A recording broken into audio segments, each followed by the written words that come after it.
I'm Helene, 34, and my little girl Lily is the light of my life. 6 years ago, she came into this world perfect and beautiful, but by age 2, we discovered she has an autoimmune condition that requires daily medication and careful monitoring. My husband James and I built our world around keeping her safe. His mother Sandra, however, had other ideas about health. She believed in natural healing and constantly questioned our medical choices. I never imagined family could put my child's life at risk until that terrible weekend. Before I continue my story, I'd love to know where you're watching from. Go ahead and drop your location in the comments, hit that like button, and subscribe to hear more stories from parents who faced impossible situations. James and I met at university 8 years ago during our final year. He was studying engineering, and I was finishing my degree in elementary education. We literally bumped into each other at the campus coffee shop, sending my books and his laptop tumbling to the floor. What started as an embarrassing moment turned into hours of conversation, and by the end of the week, we were inseparable. His quick wit and genuine kindness captured my heart, and within a year, we were married in a small ceremony with close friends and family. That was when I first met Sandra, James's mother. She seemed wonderful at first. A retired nurse with a warm smile and endless energy, Sandra welcomed me into the family with open arms. She helped us plan the wedding, cooked elaborate meals whenever we visited, and seemed genuinely interested in my career plans. I thought I had hit the jackpot with such a supportive mother-in-law. When we announced my pregnancy a year later, Sandra was overjoyed. She showered us with baby gifts, helped decorate the nursery, and shared her own experiences as a mother. Throughout those 9 months, she checked on me constantly, bringing homemade soups and prenatal vitamins she swore by. I appreciated her attention, even if it sometimes felt a bit overwhelming. Lily came into our world after 20 hours of labor, a perfect 7-pound bundle with James's dark hair and my green eyes. Sandra was the first visitor at the hospital, arriving with armfuls of flowers and a handmade blanket she had knitted during the last months of my pregnancy. Watching her hold Lily with such tenderness, tears streaming down her face, I felt truly blessed to have such a loving, extended family. The first 2 years were a beautiful blur of firsts. Lily's first smile, her first steps, her first words. But alongside those milestones came concerning signs. She caught every cold that went around her playgroup. Simple infections lasted weeks instead of days. Fevers spiked dangerously high with little warning. After her 6th hospitalization for what should have been a minor infection, our pediatrician referred us to an immunologist. The diagnosis came after months of testing. Lily had an autoimmune condition that compromised her ability to fight infections. The doctor explained that her immune system essentially attacked healthy cells, weakening her natural defenses. She would need daily medication, regular monitoring, and careful protection from illnesses that might be minor inconveniences for other children, but could become life-threatening for her. Learning to manage Lily's condition transformed our lives. I quit my teaching job to care for her full-time. Our home became an almost sterile environment with hand sanitizing stations at every entrance and air purifiers humming constantly. We developed intricate medication schedules, learned to recognize subtle symptoms, and became experts at navigating the healthcare system. It was during this adjustment period that I first noticed shifts in Sandra's attitude. While she had been nothing but supportive during my pregnancy and Lily's early infancy, she began questioning the doctor's recommendations once the diagnosis came. "Are you sure she needs all these medications?" she asked one afternoon while watching me administer Lily's daily regimen. "When James was little, we just let him play in the dirt to build his immunity. All these chemicals can't be good for such a tiny body." I explained the doctor's reasoning patiently, showing her the research I'd done and the improvements we'd seen in Lily's health since starting treatment. Sandra nodded and smiled, but I could see skepticism in her eyes. As months passed, Sandra's comments became more frequent. She began bringing articles about natural remedies and the dangers of over-medication. She spoke about friends whose children had been cured of various ailments through dietary changes or herbal supplements. Each time, James and I would listen politely but firmly, stick to our doctor's advice. "Mom means well," James would say after she left. "She's from a different generation, that's all." I tried to see it that way too, but unease grew within me as Sandra's interest in alternative medicine intensified. She joined Facebook groups dedicated to natural healing and began attending workshops on homeopathy and essential oils. Each visit brought new suggestions and thinly veiled criticisms of our approach to Lily's health. The strain began showing in our family dynamics. James found himself caught between his mother's increasingly vocal opinions and my determination to follow medical advice. At family gatherings, Sandra would corner us with new theories, while other relatives looked on uncomfortably. During phone calls, she'd ask leading questions about Lily's progress, inevitably steering the conversation toward her latest alternative remedy discovery. Meanwhile, Lily continued growing into a bright, curious little girl despite her health challenges. She loved drawing singing off key songs she invented herself and collecting rocks from our carefully sanitized backyard. Her condition meant frequent doctor visits and occasional hospital stays when infections breached our defenses, but we worked hard to give her as normal a childhood as possible. By her 4th birthday, Lily understood the basics of her condition. She knew she had special medicine that kept her strong and that she needed to be extra careful about germs. She accepted these limitations with the resilience only children possess, though my heart ached whenever she pressed her face against windows to watch neighborhood children playing freely outside. Through it all, I tried maintaining peace with Sandra while protecting my daughter. I involved her in aspects of Lily's care that didn't compromise her medical treatment. I accepted her gifts of immune-boosting teas, using them alongside Never, instead of prescribed medications. I sent regular updates and photos hoping to make her feel included without giving ground on essential health decisions. But despite these efforts, the gulf between us widened. Sandra viewed me increasingly as an obstacle between her and her granddaughter, while I grew more protective as her suggestions became more dangerous. The delicate balance in our family was crumbling, and I sensed worse conflicts approaching on the horizon.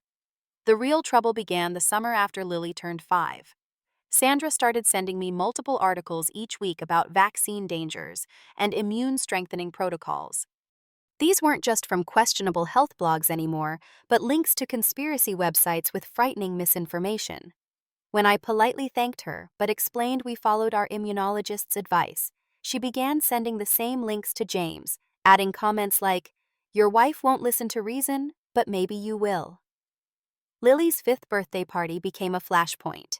We'd planned a small gathering with just a few carefully selected friends whose parents we trusted to keep their children home if they showed even mild symptoms.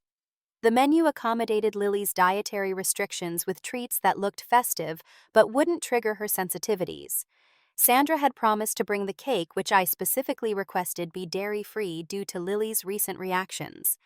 When Sandra arrived, she brought not only a traditional buttercream cake, but also a tray of homemade ice cream. "One day of real food won't hurt her," she whispered as she set up the dessert table. "Children need to build tolerance through exposure." I intercepted before Lily could see the forbidden treats pulling Sandra into the kitchen while James entertained the guests. "We've discussed this," I said, fighting to keep my voice calm. "Lily's allergist confirmed dairy triggers inflammation that weakens her immune system further. This isn't about being strict for no reason, it's about keeping her out of the hospital." Sandra's smile remained fixed. "I raised James without all these restrictions, and he turned out perfectly healthy. You're making her weak by treating her like she's made of glass."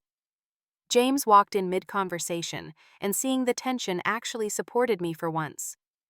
"Mom, we need to follow the doctor's advice on this. Please respect our decisions for Lily." Sandra retreated, but the damage was done. She remained cool throughout the party, making comments within earshot of other parents about helicopter parenting and medical overreach. By the time guests left, the celebration felt tainted, and Lily, sensitive to atmosphere, as always asked why Grandma seemed angry. This confrontation marked a turning point in James's understanding of the situation. After years of straddling the fence between his mother and me, he began seeing how Sandra's beliefs could directly endanger Lily. When she sent him articles, he started responding with peer-reviewed research. When she made undermining comments, he no longer laughed them off, but firmly redirected the conversation. Sandra's reaction to this united front was to escalate. Her comments became more intrusive and judgmental, not just about Lily's medical care, but about my parenting in general.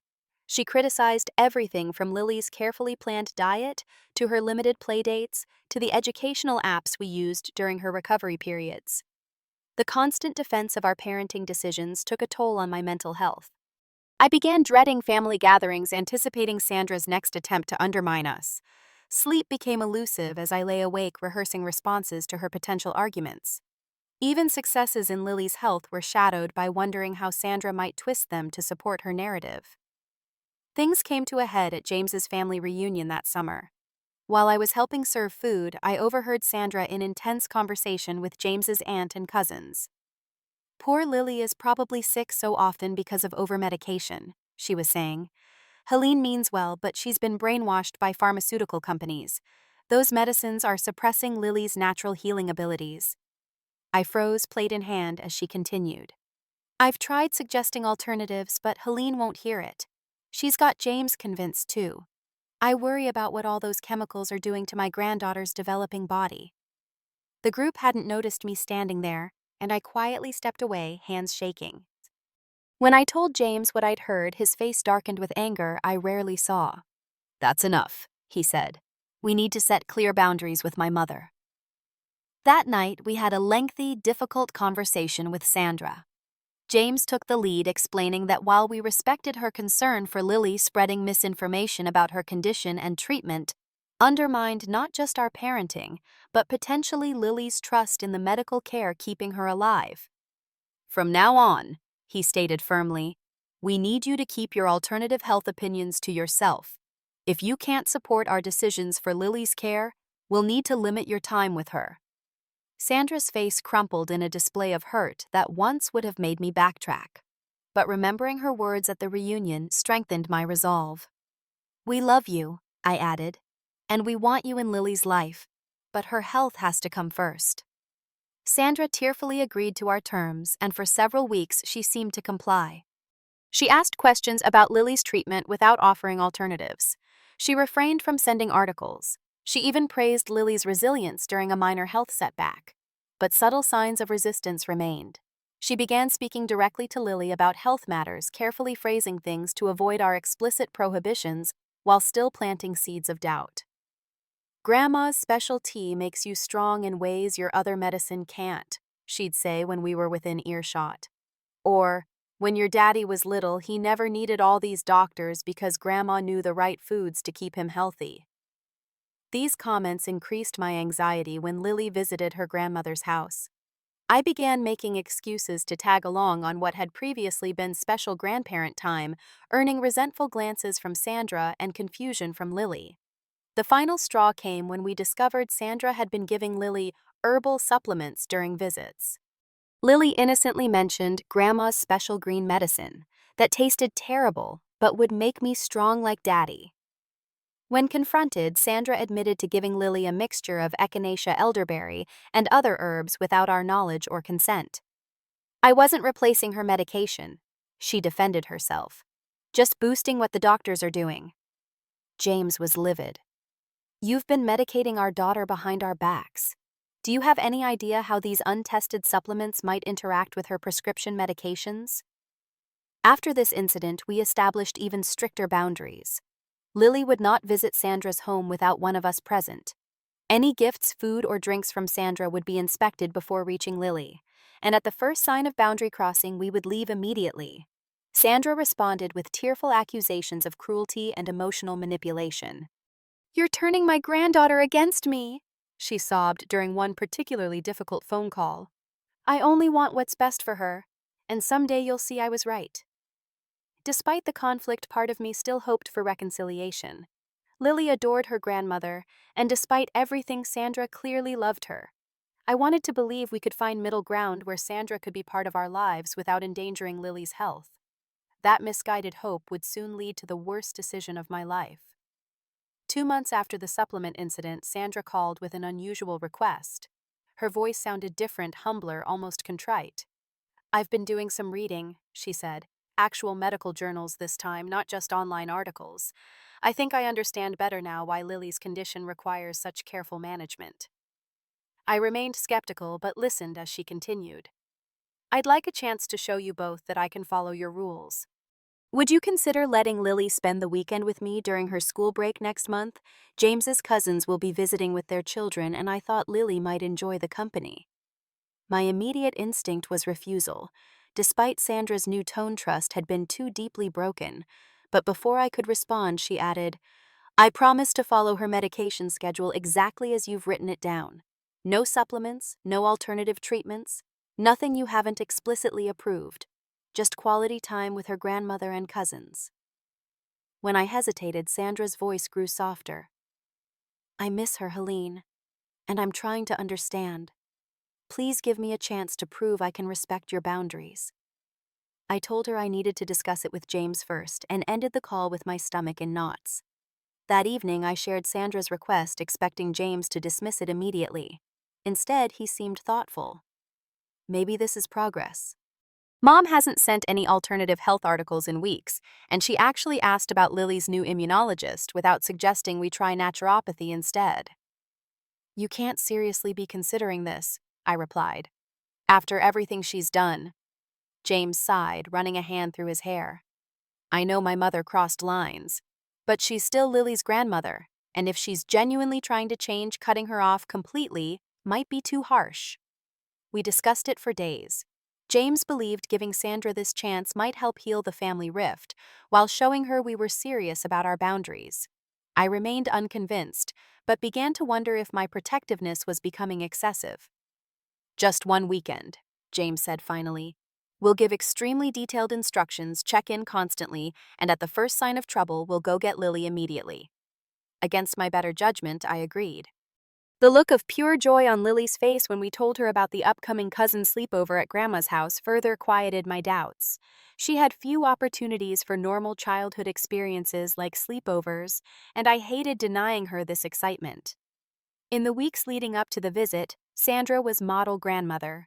She asked for detailed written instructions for Lily's medications, inquired about recent doctor recommendations, and even requested the contact information for Lily's immunologist, just in case. She purchased new air purifiers for her home and assured us she had instructed her other grandchildren's parents about Lily's condition. I spent days preparing for the weekend, creating detailed schedules, packing medications with explicit instructions, and making lists of foods Lily could and couldn't have.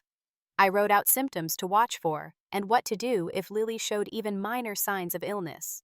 Sandra accepted everything with unprecedented humility. I won't let you down, she promised as we dropped Lily off that Friday afternoon. We're going to have a wonderful, safe weekend. Lily hugged us goodbye, already chattering excitedly about the cousins she could hear playing in the backyard. James squeezed my hand as we walked away, both reassured by Sandra's apparent transformation. That evening, James and I enjoyed our first real date night in months. We had dinner at our favorite restaurant without calculating medication timing or scanning the room for potential infection sources. We talked about things other than Lily's health, remembering aspects of our relationship that had taken a back seat to parenting concerns. For the first time in years, I felt the tension in my shoulders begin to release. See, James said as we drove home. Everyone's fine. Mom's following the rules, Lily's having fun with her cousins, and we got some much-needed time together. I smiled, allowing myself to believe that perhaps this represented a turning point in our relationship with Sandra. Maybe she had finally understood the seriousness of Lily's condition and the necessity of our medical approach. That peaceful feeling lasted until Saturday afternoon. We were relaxing at home when I decided to check Sandra's Facebook page for updates, something I did regularly since she often posted photos of family activities. Her most recent post showed Lily and 3 other children playing a board game on the living room floor. The caption read, "Cousin fun time making memories that will last a lifetime." At first glance, nothing seemed amiss. Lily looked happy, engaged in the game with James's cousin's children, whom I recognized from previous family gatherings. But as I looked closer at one of the boys, alarm bells began ringing in my head. Were those spots on his arms and face? I zoomed in, heart suddenly racing. They were definitely spots with the distinctive appearance of chickenpox. James! I called, my voice tight with panic. Look at this photo your mother posted. He glanced at my phone, confusion turning to horror as he realized what I was seeing. That's Eric, my cousin Linda's son.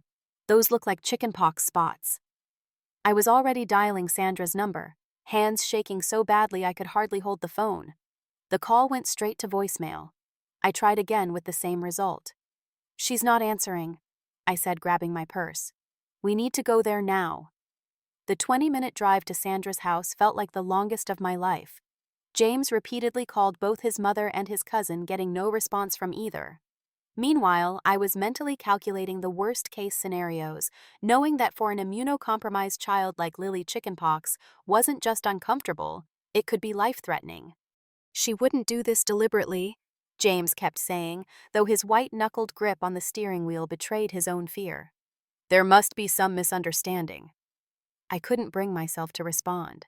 The knot of dread in my stomach told me otherwise. We pulled into Sandra's driveway with a screech of tires.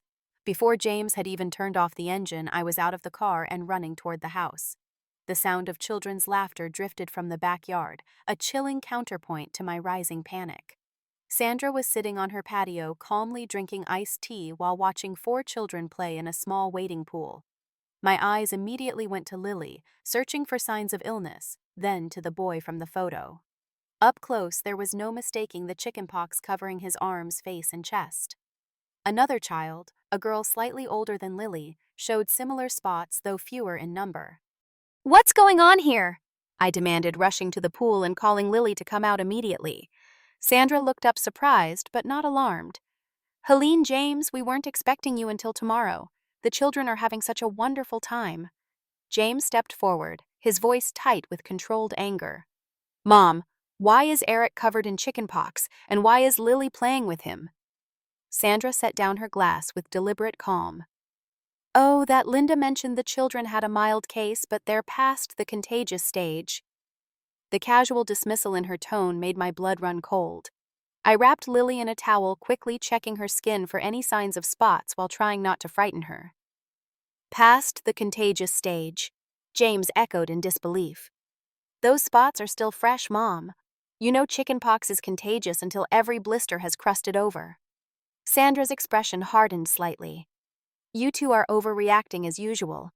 When you were little, James, everyone got chickenpox. It was considered a normal childhood illness." "Not for Lily," I nearly shouted, struggling to keep my voice steady for my daughter's sake. "You know her immune system can't handle infections like this. We've explained it countless times." As Lily looked between us with growing confusion, I noticed her rubbing her arm. My heart sank as I gently turned her wrist, revealing 3 small red spots beginning to form. "She's already showing symptoms," I said to James, my voice breaking. "We need to get her to the hospital right now." Sandra stood, finally showing concern, though not for the reason I expected. "Hospital? Don't be ridiculous. A little calamine lotion and oatmeal baths are all she needs." James turned to his mother, a new kind of steel in his voice. "Did you do this on purpose? Did you deliberately expose Lily to chickenpox?" The moment of hesitation before she answered told us everything. "Natural immunity is better than those chemicals you pump into her," Sandra finally said, her chin lifting defensively. "I did my research. Chickenpox parties were normal in my day. Children got it young when its safest developed natural antibodies and moved on with stronger immune systems." The realization hit me like a physical blow. This hadn't been a careless mistake or unfortunate coincidence. Sandra had orchestrated this exposure deliberately, placing my immunocompromised child in danger to prove her point about natural immunity. "You knew Linda's children had chickenpox before you invited us to let Lily stay," I said, the pieces falling into place. "You planned this. For Lily's own good," Sandra insisted, her voice taking on the righteous tone I'd heard whenever she discussed natural healing. "Once she develops natural immunity, she won't need all those harmful medications." James's face had gone completely white. In all our years together, I'd never seen him look at his mother with such raw fury. "Do you have any idea what you've done? Lily could die from this. Her doctors have specifically warned us that common childhood illnesses could be fatal for her." Sandra waved a dismissive hand. "Doctors exaggerate the risks to sell more drugs. I raised you without running to the emergency room for every fever, and you're perfectly healthy." "I don't have an autoimmune disease," James shouted, startling everyone, including himself. "Lily does. Her body doesn't work the same way. How many times do we have to explain this before you understand?" While they argued, I was gathering Lily's belongings with shaking hands, trying to keep calm for her sake while terror clawed at my chest. When James's cousin Linda emerged from the house, I couldn't even look at her, knowing she had been complicit in this dangerous scheme. "We're leaving," I said, cutting through the argument. "James, Lily needs to get to the emergency room now." As we hurried Lily to the car, Sandra followed, still trying to justify her actions. "You're overreacting. It's just chickenpox. In my day, every child got it." The last image I had of Sandra as we drove away was her standing in the driveway, arms crossed defensively, watching as we rushed her granddaughter to the hospital because of her dangerous beliefs. In that moment, something broke permanently in our family, a fracture no amount of time or apologies could ever fully repair. The drive to the emergency room was a blur of fear and frantic phone calls. I sat in the back with Lily, counting the spreading spots while trying to keep my voice steady as I explained to her why we needed to see doctors right away. James called ahead to the hospital, his voice cracking as he explained the situation to the emergency department. By the time we reached the hospital, Lily's fever had begun to rise and the spots had spread across her torso and face. The medical team was waiting for us, whisking Lily away immediately for assessment, while a nurse took down details of her exposure and current medications. "How long was she exposed to the infected children?" the doctor asked, her face grave as she examined Lily. "We're not sure exactly," I admitted, the guilt crushing me. "At least 24 hours, maybe longer." The doctor's expression told me everything I needed to know. This was serious, very serious. "Given Lily's compromised immune system, we need to admit her immediately," she explained. "We'll start her on antivirals and monitor her closely for complications. Chickenpox can progress very quickly in immunocompromised children." As they prepared Lily for admission, the doctor took us aside to explain the gravity of the situation in terms that made my knees weak. In a child with Lily's condition, chickenpox can lead to severe complications, including pneumonia, encephalitis, and life-threatening secondary infections, she said gently but firmly. "I need to ask, was this exposure accidental?" James and I exchanged glances before he answered. "No. My mother deliberately arranged it. She believes in natural immunity over medical treatment." The doctor's professional composure slipped momentarily, shock and anger flashing across her face before she regained control. "I see. We'll need to document this in Lily's records, and I'm obligated to inform you that this constitutes medical neglect. You may want to consider speaking with the hospital social worker about your options." As Lily was settled into the pediatric ward, the reality of what Sandra had done began to sink in more deeply. This wasn't just a difference of opinion or generational approach to health. She had knowingly put Lily's life at risk to prove a point. The betrayal cut so deep I could hardly breathe through the pain of it. Over the next 48 hours, Lily's condition deteriorated rapidly. What began as scattered spots and mild fever escalated into a severe case of chickenpox, with complications that terrified even the experienced medical staff. Her temperature soared to 104 despite medication. The pox spread inside her mouth, down her throat, making it painful to eat or drink. Her oxygen levels began dropping as the infection affected her lungs. On the third day, Lily was transferred to the intensive care unit when her breathing became labored and her fever wouldn't break. The doctor didn't sugarcoat the situation as we stood outside the ICU doors, watching nurses attach monitoring equipment to our little girl. "Lily has developed pneumonia as a complication of the chickenpox infection," she explained. "This is one of the complications we feared given her compromised immune system. We're starting her on aggressive antibiotic therapy along with the antivirals, but I need to prepare you, the next 24 to 48 hours will be critical." The clinical words couldn't disguise the severity of what she was saying. Our daughter might not survive this all because her grandmother believed she knew better than medical professionals. James and I took shifts at Lily's bedside, neither willing to leave the hospital, but both needing brief respites from the beeping machines and the sight of our daughter fighting for every breath. During one such break, James showed me his phone, his expression a mix of disbelief and fury. "My mother has been texting me," he said, scrolling through messages. "Listen to this. The doctors are overreacting as usual. When you had chickenpox, you had a high fever too, but I just used cold compresses and you were fine without all these expensive treatments." He scrolled further. Natural measles parties were common in my day. Everyone turned out fine. The pharmaceutical companies have scared young parents into thinking normal childhood illnesses are deadly. My hands clenched into fists. She still doesn't get it, does she? She still thinks this is just overprotective parenting, not a legitimate medical emergency. James shook his head, a kind of grief washing over his features. I don't think she'll ever get it. And I can't forgive this Helene. I just can't. Sandra attempted to visit the hospital that evening, but James met her in the lobby, refusing to allow her anywhere near Lily. I wasn't present for their conversation, but when James returned to the ICU, his eyes were red, his voice hoarse. I told her to go home, he said simply. I told her she's done enough damage. That night was the worst of my life. Around midnight, Lily's oxygen levels plummeted, suddenly setting off alarms that brought medical staff running. I was ushered out of the room as they worked frantically to stabilize her, standing in the hallway with my fist pressed against my mouth to hold back screams of terror. The doctor emerged after what felt like hours, looking exhausted but slightly relieved. We've stabilized her for now. The infection caused fluid buildup in her lungs, but we've managed to drain it and improve her oxygen levels. She's fighting hard. As dawn broke, casting pale light through the ICU windows, I sat holding Lily's small hand, watching her chest rise and fall with each labored breath. In that quiet moment of exhaustion and fear, clarity came to me with absolute certainty. We could never allow Sandra near Lily again. Whatever her intentions, however much she believed she was right, her actions had nearly killed my child. No grandmother relationship, no family peace was worth risking Lily's life. When the hospital social worker came by later that morning, I was ready to talk. She listened carefully as we explained what had happened, taking notes and asking occasional clarifying questions.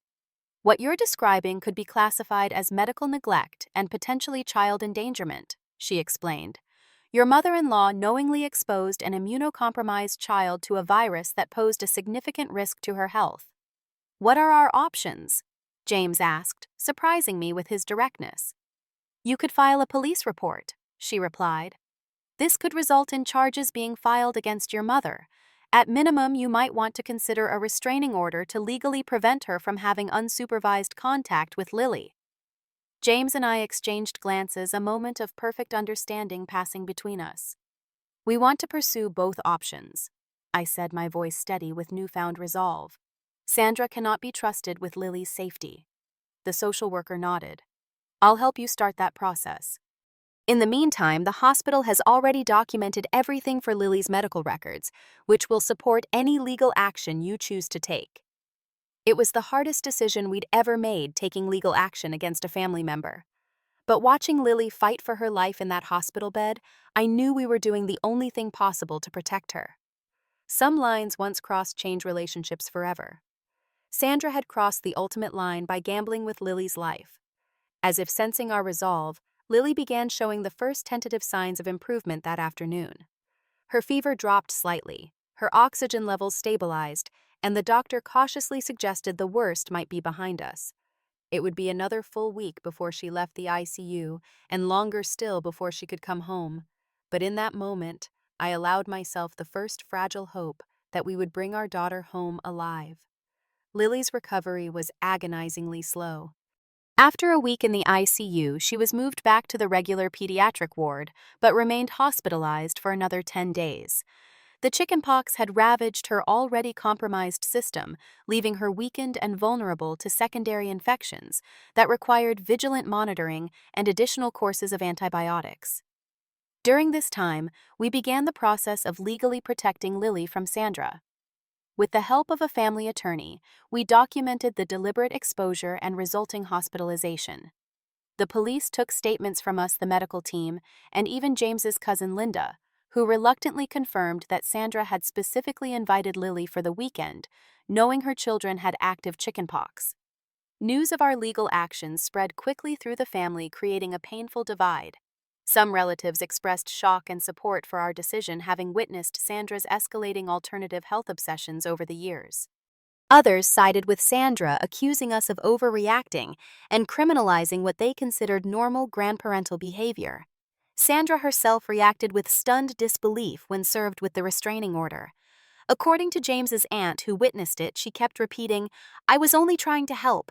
They can't do this to me. I'm her grandmother." Her shock quickly turned to a campaign to justify her actions. She sent lengthy emails to family members explaining her reasoning about natural immunity. She attempted to contact Lily's doctors directly to discuss her research on autoimmune conditions.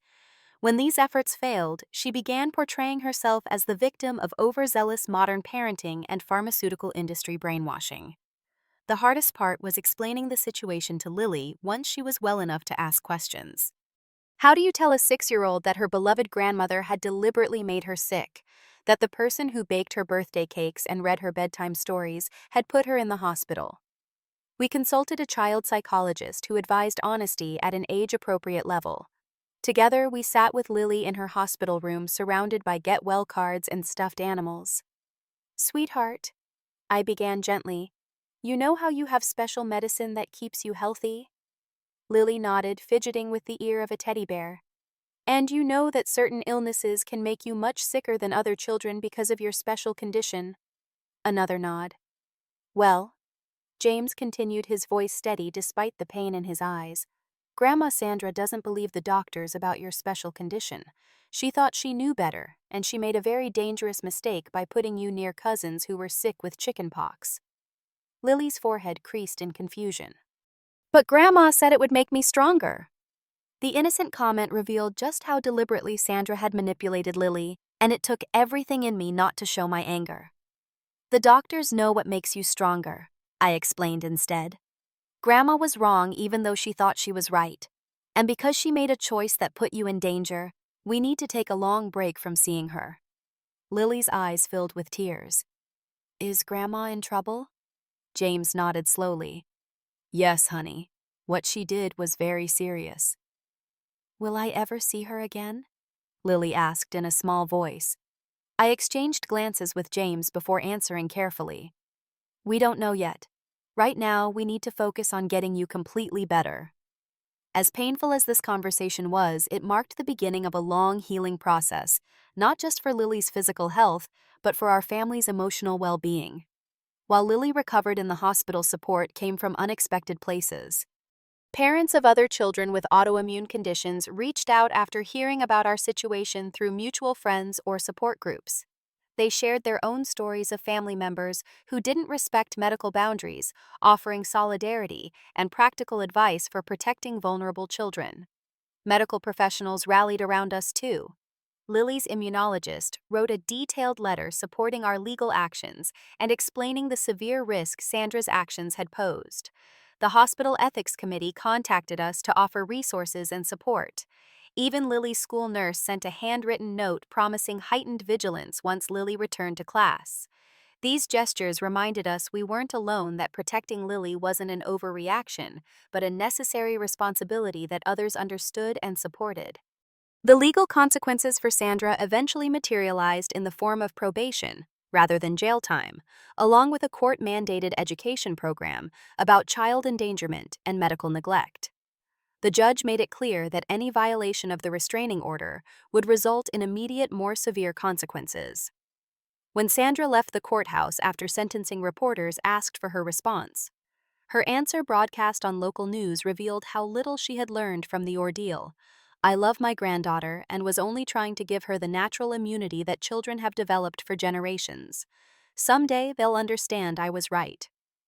Those words confirmed what we already knew: reconciliation wasn't possible. Sandra remained convinced of her correctness, despite nearly killing her granddaughter. Some gulfs are too wide to bridge, some betrayals too fundamental to forgive. 2 months after Lily's hospitalization, when she had recovered enough to return to school part-time, we made the difficult decision to move. Our new home was 30 minutes further from Sandra, in a neighborhood where Lily could attend a school with an excellent nurse and established protocols for immunocompromised students. The physical distance provided an added layer of security and peace of mind. The move marked a fresh start in many ways. We established new family traditions to replace those that had involved Sandra. Instead of Sunday dinners at Grandma's house, we began hosting small gatherings with the supportive friends we'd made through Lily's school and medical journey. Holiday celebrations evolved to focus on our small family unit and the chosen family of true supporters who respected Lily's health needs without question. I found unexpected purpose in connecting with other parents of medically vulnerable children. What began as casual conversations in hospital waiting rooms evolved into a formal support group that met monthly, sharing resources and strategies for navigating a world that often didn't understand invisible medical conditions. This community became a lifeline, a place where fears and frustrations could be voiced without judgment. James underwent his own painful journey of grief and acceptance. Losing his relationship with his mother, especially under such circumstances, left wounds that needed time and professional help to process. He began seeing a therapist who specialized in family estrangement, slowly working through the complicated emotions of loving someone who had betrayed his trust so fundamentally. "I keep thinking I should have seen it coming," he confessed one night after a particularly difficult therapy session. "There were so many warning signs over the years. If I hadn't been so determined to keep the peace, maybe none of this would have happened." I took his hand, understanding the weight of that guilt. We both wanted to believe the best of her. "That's not wrong, just human." "I don't know if I'll ever completely forgive myself," he admitted. "But I know without a doubt that cutting contact was the right decision. Nothing matters more than keeping Lily safe." That clarity, painful as it was, strengthened our marriage. The crisis had forced us to align completely in our priorities, eliminating the tension that had sometimes existed when James felt caught between his mother and me. We became true partners in protecting Lily, a unified front that she could depend on absolutely. Lily herself proved remarkably resilient. Children have an extraordinary capacity to adapt, and while she occasionally asked about Grandma Sandra in the months following the incident, these questions gradually became less frequent. The new friends' activities and routines that filled her life left less space for dwelling on the grandmother who was no longer present. Her physical recovery, though, carried lasting impacts. The severe chickenpox infection had further compromised her already vulnerable immune system. She required adjustments to her medication regimen and more frequent monitoring. Certain activities became even more restricted, a painful consequence of Sandra's actions that would affect Lily for years to come. Yet despite these challenges, Lily continued to blossom into a bright, compassionate child with a wisdom beyond her years. She became particularly gentle with classmates who were ill or injured, explaining matter-of-factly to other children why certain precautions were necessary. Her experience had given her a unique empathy that transformed a potential source of isolation into a strength. 1 year after the chickenpox incident, Lily's immunologist shared cautiously optimistic news. With the adjusted medication protocol, her body was showing signs of stronger immune function. She would always need careful monitoring and treatment, but the worst effects of the chickenpox complications seemed to be slowly resolving. "She's a fighter," the doctor said with obvious affection, "and she has excellent advocates in her corner." That same week, we received word that Sandra had attempted to contest the restraining order, claiming she had completed her court-mandated education and now understood the seriousness of Lily's condition. The request was denied based on her continued statements to family members minimizing the incident and her role in it. The news might once have thrown us into emotional turmoil, but now it simply reinforced the boundaries we had established. We had created a new normal without Sandra, one built on respect for medical expertise and absolute commitment to Lily's well-being. Protecting that well-being sometimes meant making the hardest choices imaginable, including cutting ties with family who posed a danger, however well-intentioned they claimed to be.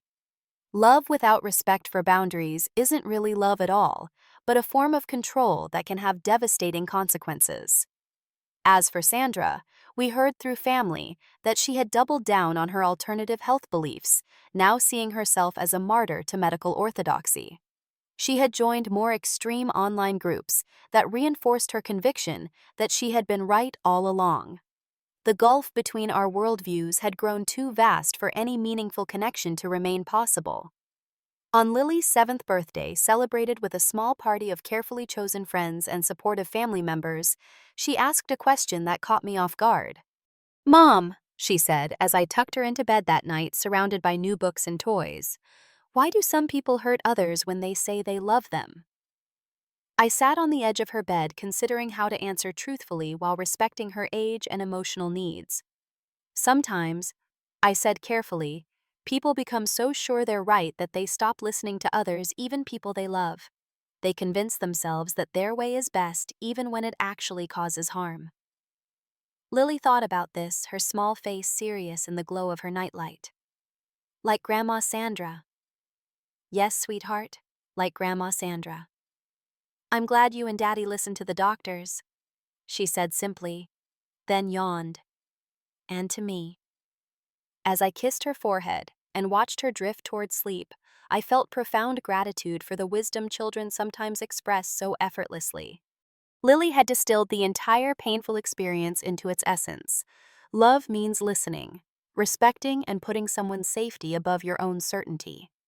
In protecting our daughter, we had taught her perhaps the most important lesson of all, that she deserved to be kept safe, that her medical needs were valid, and that real love never demands risking your health to prove a point. That lesson would serve her well throughout life, helping her establish healthy relationships built on mutual respect rather than control. And in the end, isn't that what all parents want for their children? The strength to recognize when boundaries are being violated, and the courage to protect themselves even from those who claim to love them. Looking back at our journey now, 3 years after that terrifying chickenpox exposure, I'm struck by how completely our lives have transformed. Lily is thriving in 4th grade, managing her condition with a maturity that both impresses and occasionally saddens me, knowing it was born from experiences no child should face.